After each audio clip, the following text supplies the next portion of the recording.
चौथी assumption क्या है कि जो आपके एरर टर्म है उसका जो मीन होना चाहिए वो क्या होना चाहिए, 0 के बराबर होना चाहिए। ठीक है, हम लोगों ने चाहे पढ़ा हुआ होगा क्या नाम है इसको कि जब हम लोग ओएलएस के एस्टिमेशंस करते हैं तो हम एरर टर्म्स को एस्टिमेट करते हैं। मसलन यहाँ पर भी मेरा एरर टर्म एस्टिमेट हुआ है, ठीक है, जिसका नाम एरर के नाम से मैंने एस्टिमेट किया था।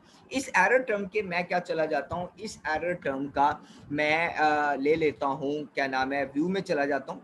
व्यू में जाने के बाद okay, I went into the view. View में जाने के बाद डिस्क्रिप्टिव स्टैटिस्टिक्स एंड टेस्ट, इसके अंदर मैं चला जाता हूँ स्टैट टेबल के अंदर। अब स्टैट टेबल के अंदर देखेंगे ओके कि हमने क्या पढ़ा कि जो एरर टर्म जनरेट हुआ है इसका मीन इक्वल टू 0 होना चाहिए, ठीक है ना। ओके, और डिस्टर्बेंस टर्म का जो मीन होना चाहिए, ठीक है ना, वो शुड बी इक्वल टू 0।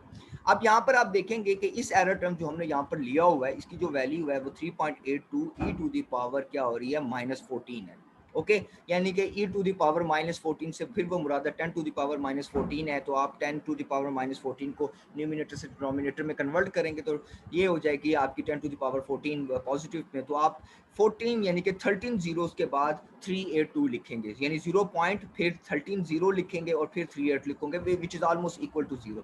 तो इस सूरत में कि आपका जो एरर टर्म है उसका जो मीन होगा वो इक्वल टू क्या होना चाहिए, 0 के बराबर होना चाहिए।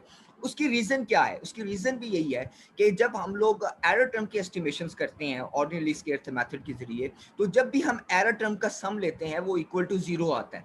एरर टर्म का जब भी सम लेते हैं वो इक्वल टू 0 आता है, और यहाँ पर भी आप देख रहे होंगे कि सम जो है इस एरर का वो equal to 9.62 e to the power -13 है, which is almost equal to, ये भी 0 के बराबर ही है। यानी कि एग्जैक्ट 0 तो नहीं आएगा, लेकिन हमें यानी कि अगर मैं कहूँ तो 0.12 0 फिर 966, okay, which is almost equal to 0।